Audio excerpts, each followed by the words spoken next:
Friends, welcome to keep learning with Anshu. तो आज आप सबका इंतज़ार ख़त्म हुआ। फाइनली आज आपका जो एग्ज़ाम है वो सफलतापूर्वक यहाँ पे संपन्न हुआ। तो आज हम 6 to 8 का जो पेपर है उसका एनालिसिस करेंगे, जिसमें आपका कितना सही हुआ है या फिर कौन से क्वेश्चन में आपको डाउट है, आप कमेंट्स करके मुझे पूछ सकते हैं। तो वीडियो शुरू करते हैं, और प्लीज़ अगर वीडियो आपको पसंद आए तो प्लीज़ वीडियो को लाइक करें या फिर हमारे चैनल को सब्सक्राइब करें, ठीक है। तो चलिए आज एसएसटी का जो है पेपर वो शुरू करते हैं। यहाँ पे आप देख सकते हैं कि पहला आपका जो लैंग्वेज वो इंग्लिश है, जिसमें यहाँ पे आपको पैसेज दिया होता है। देन सेकंड आपका जो है वो हिंदी है, और उसके बाद से ये आपका गद्यांश फर्स्ट है, और यहाँ पे अगला आएगा आपका गद्यांश 2, ठीक है, जिसमें आप गद्यांश के अनुसार ही यहाँ पे आंसर कर सकते हैं। लेकिन यहाँ पे आप देख सकते हैं कि यहाँ से 19 नंबर क्वेश्चन से आपका व्याकरण जो है वो स्टार्ट है। तो यहाँ पे आप देख सकते हैं, हम बहुत जल्दी यहाँ करेंगे क्योंकि विशेषण क्या है, राइट आंसर देखेंगे जीवंत है, ठीक है। अगला आप देख सकते हैं शिव का पर्याय क्या होता है। तो यहाँ पे आप देखिएगा कि शिव का पर्याय क्या होता है, तो शशि शेखर होता है, ठीक है। उसके बाद से अगला आप देखिएगा यहाँ पे कि शुद्ध शब्द क्या है। आप बताइए यहाँ पे शुद्ध शब्द क्या है। यहाँ पे शुद्ध शब्द जो है वो अनाधिकार है, ठीक है। नेक्स्ट अगर आप देखिएगा यहाँ पे तो अत्यधिक, यानी अत्यधिक शब्द में कौन सी संधि है, तो यहाँ पे अत्यधिक शब्द में विसर्ग संधि है। अगला आप देखिएगा कि आवश्यक में कौन सा प्रत्यय लगा है, तो आवश्यक में आपका अक प्रत्यय लगा है, ठीक है। अगला आप देखिए यहाँ पे कि जो आपका श्याम सुंदर में कौन सा समास है, तो जो द्विगु समास होता है वो श्याम सुंदर में लगा होता है, ठीक है। हम यहाँ पे एक्सप्लेन नहीं करेंगे, आपको डायरेक्ट यहाँ पे क्वेश्चन का आंसर बताएंगे, ठीक है। अगला आप देखिएगा कि भाववाचक संज्ञा कौन सा है, तो ये भाववाचक आप देख सकते हैं कि आपका उपयुक्त में से एक है, एक से अधिक, यानी बुढ़ापा और यौवन जो होता है वो आपका भाववाचक होता है, ठीक है। अगला आप देखिएगा अनुराग में कौन सा उपसर्ग है, अनु जो है आपका अनुराग में उपसर्ग है, ठीक है।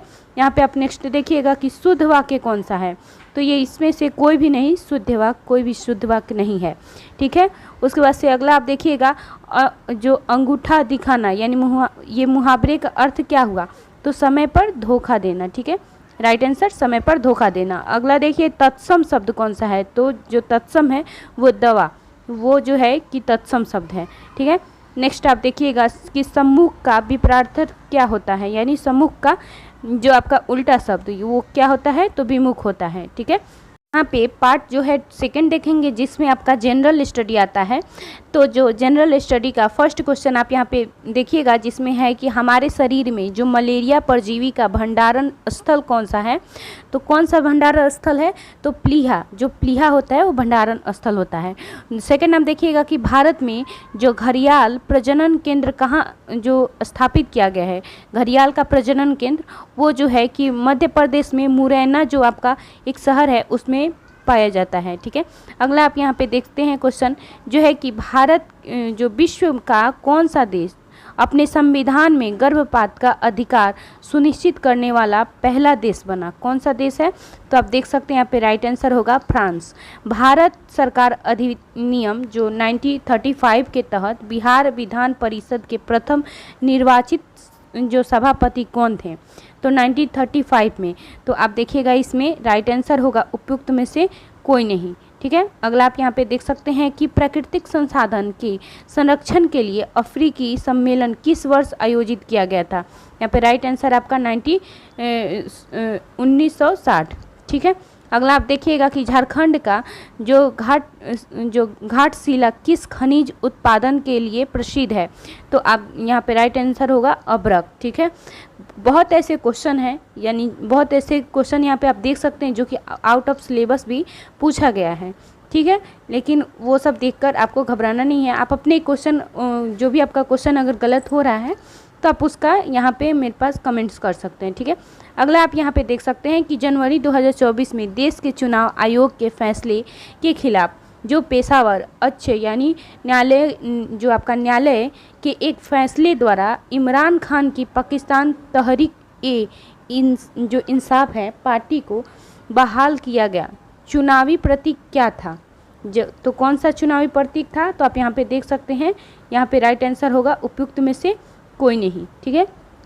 अगला आप यहाँ पे देखिएगा, ये पूछ रहा है, ये जनरल स्टडी है जिसमें आपका ये सब क्वेश्चन भी पूछते हैं।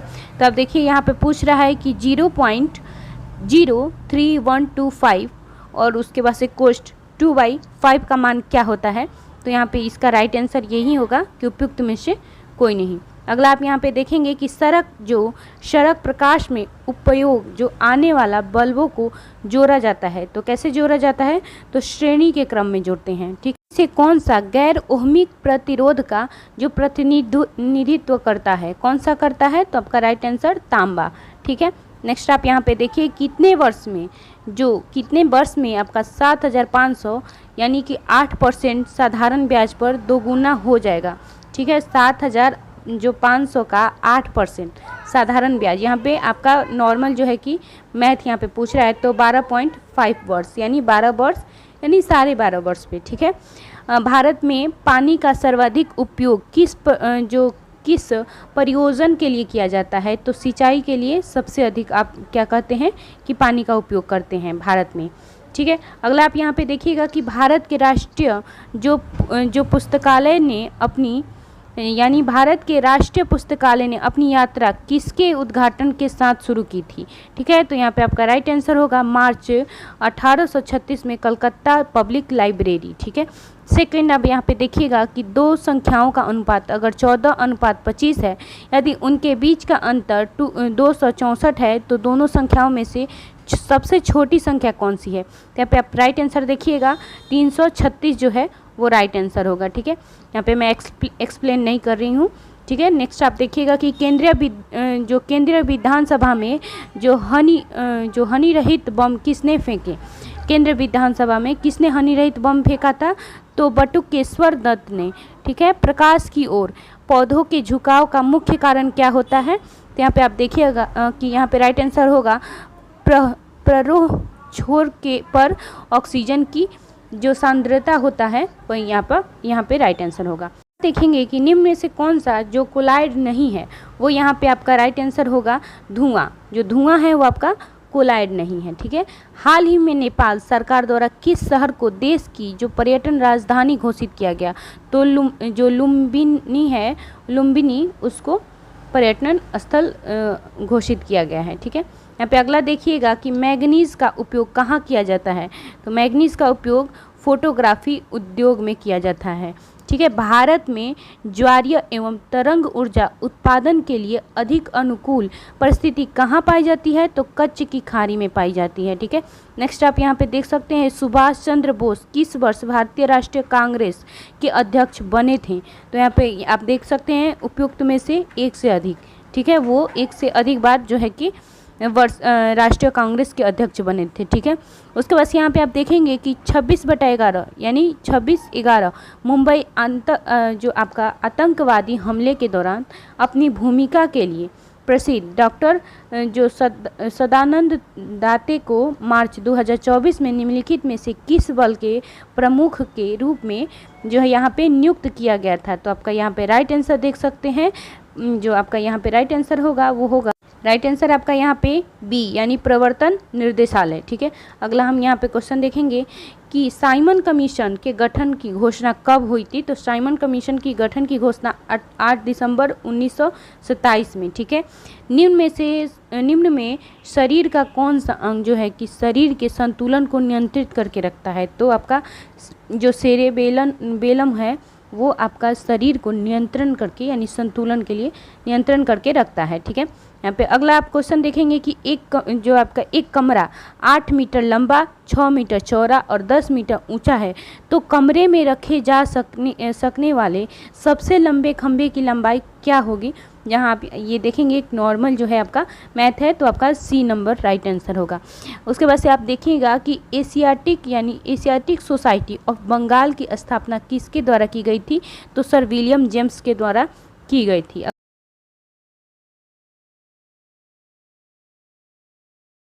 देखेंगे जो है यहाँ पे निम्न ऑक्साइडों में कौन सा जल में घुलनशील है, कौन सा, तो ZNO जो है वो जल में घुलनशील पदार्थ होता है। जो नवंबर 2024 में उपयुक्त राष्ट्र जलवायु परिवर्तन सम्मेलन 2024 कहाँ आयोजित हुआ था, तो आप यहाँ पे देख सकते हैं शर्म शेख मिस्र में।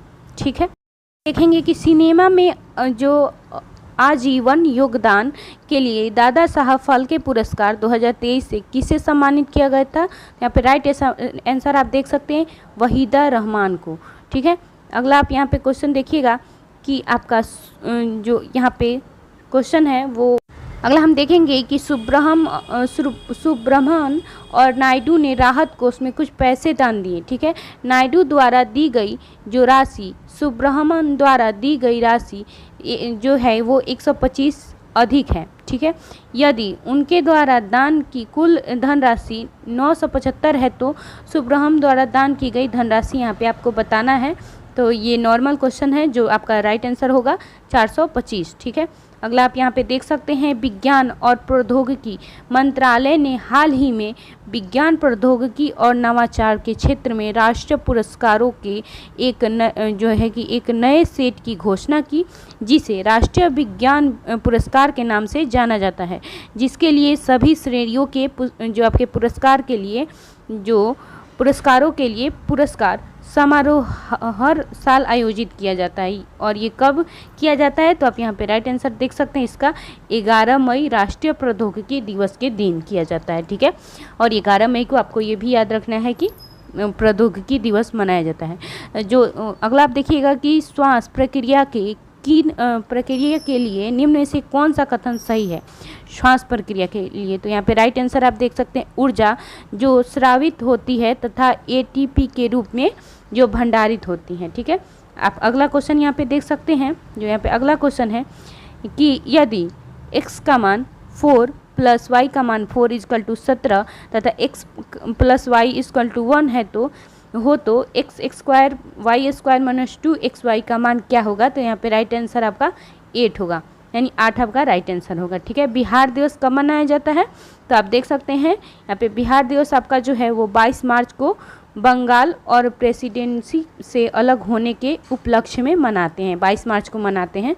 ठीक है, उसके बाद निम्न में से कौन सा सही क्रम है? यहाँ पे सही क्रम आपको बताना है, में से कौन सा सही है? यहाँ पे बी नंबर आपका राइट है। ठीक है, देखेंगे निम्नलिखित में से कौन सा उन 4 पायलटों में से नहीं है, कौन से जो नहीं है जिन्हें 2024 से 25 के लिए योजना जो बद्ध अंतरिक्ष में इसरो के गगनयान मिशन के लिए अंतरिक्ष यात्री बनने के लिए प्रशिक्षित किया गया था। तो उपयुक्त में से यहाँ पे राइट आंसर होगा कि उपयुक्त में से कोई नहीं। ठीक है, उसके बाद यहाँ पे आप अगला क्वेश्चन देख सकते हैं कि यदि 1/5 into 3x square equal to 0.008 हो तो 0.25 स्क्वायर x का मान क्या होगा? तो यहाँ पे आपका राइट आंसर 0.25। ठीक है, 0.25 होगा। ठीक है, ऐसे बोलते हैं। हम अगला देखेंगे कि कांग्रेस सोशलिस्ट पार्टी यानी CSP का गठन किस वर्ष हुआ था? तो यहाँ पे राइट आंसर आपका होगा 1934 में हुआ था। ठीक है, अगला यहाँ पे हम देखेंगे जो है कि प्रति व्यक्ति और प्रति वर्ष जल उपलब्धता के आधार पर भारत का विश्व में कौन सा स्थान है? तो यहाँ पे राइट आंसर आपका होगा 140वां स्थान है। ठीक है, कौन सी जो है नदी भारत और नेपाल के बीच के सीमा में जो है कि बीच के सीमा में बनाती है, यानी बीच का सीमा बनाती है? तो उपयुक्त में से कोई नहीं। ठीक है, अब हम बहुत जल्द करेंगे यहाँ पे। अब यहाँ पे आप देख सकते हैं कि थर्ड पार्ट है, थर्ड पार्ट में आप देख सकते हैं कि यहाँ पे हिस्ट्री वगैरह आपका सब सब्जेक्ट आता है, तो उसको भी यहाँ पे हम डिस्कस करेंगे। देखिए, पहला क्वेश्चन है कि गुप्त देखेंगे कि जो आपका गुप्त व काटक युग के तार्किक तर्क और बहस पर ध्यान केंद्रित करते हुए भारतीय दर्शन के किस महत्वपूर्ण स्कूल का विकास हुआ था? तो वैशेषिक स्कूल का यहाँ पे विकास हुआ था। ठीक है, अगला आप देखेंगे कि जो गदर आंदोलन एक क्रांतिकारी आंदोलन जिसका उद्देश्य भारत में ब्रिटिश शासन को उखाड़ फेंकना था, के नेता कौन थे? तो यहाँ पे राइट आंसर आपका होगा करतार सिंह सराभा। ठीक है, अगला आप देखेंगे यहाँ पे कि जो आपका 1901 में दादा भाई नौरोजी की पुस्तक यानी party and on British rule in India के प्रकाशन में सहायक भूमिका निभाई, यानी किसने निभाई? तो उपयुक्त में से एक से अधिक जो है यहाँ पे राइट आंसर होगा मुल्ला मशक और बोलन क्या है? मुल्ला मशक और बोलन क्या है? ये जो है कि आपका पर्वतीय दर्रे हैं। ठीक है, अगला आप देखेंगे कि रॉयल इंडियन नेवी विद्रोह, जिसे बॉम्बे विद्रोह के नाम से भी जाना जाता है, किस वर्ष हुआ था? तो 1942। ठीक है। अगला आप देखेंगे यहाँ पे कि भारत में पहली सूत कपड़ा मिल किस वर्ष स्थापित की गई थी? तो 1854 में। ठीक है। उसके बाद से अगला आप देखिएगा कि क्राउन शासन के तहत भारत का पहला वायसराय और गवर्नर जनरल कौन था? तो यहाँ पे राइट आंसर आपका होगा लॉर्ड कर्निंग। ठीक है, वो यहाँ पे राइट आंसर होगा। अगला आप देखिएगा कि 19वीं सदी के अंत में वर्तमान मेघालय के गारो हिल क्षेत्र में ब्रिटिश अधिकारियों के खिलाफ आदिवासी विद्रोह में कौन सा आदिवासी नेता शामिल था? तो यहाँ पे आप देखिएगा उपयुक्त में से एक से अधिक यहाँ पे राइट आंसर होगा। ठीक है। प्रथम विश्व युद्ध के दौरान जो यहाँ पे आपका किस ब्रिटिश नीति का उद्देश्य भारत के असहमति को दबाया और जो आपका नागरिक स्वतंत्रता को कम करना था? तो यहाँ पे आप राइट आंसर देखेंगे रॉलेट एक्ट जो है राइट आंसर सी होगा। अगला आप देखेंगे कि जो सविनय अवज्ञा आंदोलन के दौरान महात्मा गांधी के नेतृत्व में यानी प्रसिद्ध दांडी मार्च ने लगभग दूरी तय की थी। तो कितनी दूरी तय की थी? तो यहाँ पे कुछ नहीं दिया है, तो आपका राइट आंसर होगा उपयुक्त में से कोई नहीं, यानी कि यहाँ पे राइट आंसर नहीं दिया है। अगला आप देखिएगा कि किस घटना से राष्ट्र संघ के प्रभाव और अधिकार में गिरावट की शुरुआत हुई? तो यहाँ पे राइट आंसर होगा जापान द्वारा जो मर्चूरिया पर आक्रमण हुआ था उसके द्वारा। ठीक है। यहाँ पे हम देखेंगे कि 7वीं शताब्दी ईसा पूर्व के दौरान भारत का कौन सा शासक था जो बौद्ध धर्म के संरक्षण और संस्कृति गतिविधियों के समर्थन के लिए जाना जाता था? ठीक है, तो कौन सा था? वो हर्षवर्धन थे। ठीक है। अगला आप यहाँ पे देख सकते हैं कि वहाँ पे सिर्फ हर्ष लिखा है। ठीक है। आप यहाँ पे देखिएगा ऑस्ट्रेलिया में किस नीति के कारण आदिवासी बच्चों को उनके परिवारों से जो है कि व्यवस्थित रूप से निकाला गया है? तो ये आप देख सकते हैं श्वेत ऑस्ट्रेलिया नीति। अगला आप देखेंगे किस घटना ने खिलाफत आंदोलन के लिए जो उत्प्रेरक का काम किया है? तो यहाँ पे उपयुक्त में से कोई नहीं राइट आंसर होगा। अगला आप देखेंगे कि किस असीरियन राजा ने अपनी राजधानी निनवो में एक जो है कि पुस्तकालय एकत्रित किया था? तो यहाँ पे आपका राइट आंसर अशुरबनिपाल। ठीक है, यहाँ पे राइट आंसर आपका अशुरबनिपाल होगा। अगला आप देखेंगे कि राष्ट्र संघ की स्थापना किस संधि के परिणाम स्वरूप हुआ था? तो आप देखेंगे यहाँ पे राइट आंसर आपका होगा कि यहाँ पे वर्साई की संधि। ठीक है, आपका राइट आंसर होगा वर्साई की संधि। यहाँ पे आप देखेंगे अगला कि 1940 के दशक के दौरान बंगाल में तेभागा आंदोलन ने मांग की, यानी कौन सा यहाँ पे राइट आंसर उपयुक्त में से एक से अधिक जो होगा वो राइट आंसर होगा। अगला आप यहाँ पे देखेंगे कि जो अगला है आपका वर्नाक्यूलर प्रेस एक्ट ने भारतीय भाषाई समाचार पत्रों की स्वतंत्रता पर गंभीर जो है कि प्रतिबंध लगा दिए। यह किस वर्ष पारित हुआ था? तो यहाँ पर राइट आंसर होगा 1878। किस हड़प्पा स्थल पर हमें जूते हुए खेत के साक्ष्य मिले हैं? तो कालीबंगा, या जो अभी राजस्थान में है। ठीक है, यहाँ पे देखेंगे कि टाटा जो है यहाँ पे Tata urban and steel company यानी टिस्को की स्थापना किस वर्ष हुई, जिससे यह भारत में पहली जो है कि बड़े पैमाने पे स्टील उत्पादन बन गई? तो यहाँ पे राइट आंसर आपका होगा 1907 में हुई थी। ठीक है। औपनिवेशिक काल के दौरान रेलवे का भारतीय उद्योग पर क्या प्रभाव पड़ा था? तो उपयुक्त में से एक से अधिक यहाँ पे राइट आंसर होगा। अगला हम देखेंगे कि 1776 में थॉमस पेन द्वारा किस प्रभावशाली जो है कि कौन से पैम्फलेट के प्रकाशन ने अमेरिकी उपनिवेशवादियों के बीच स्वतंत्रता के लिए जो समर्थन जुटाने में मदद की? तो यहाँ पे राइट आंसर होगा आपका सामान्य ज्ञान। अगला हम देखेंगे कि ASI के पहले निर्देशक कौन थे? तो अलेक्जेंडर कनिंग। ठीक है। यहाँ पे अगला 4 में रिवोल्यूशनरी सोसाइटी की स्थापना किसने की?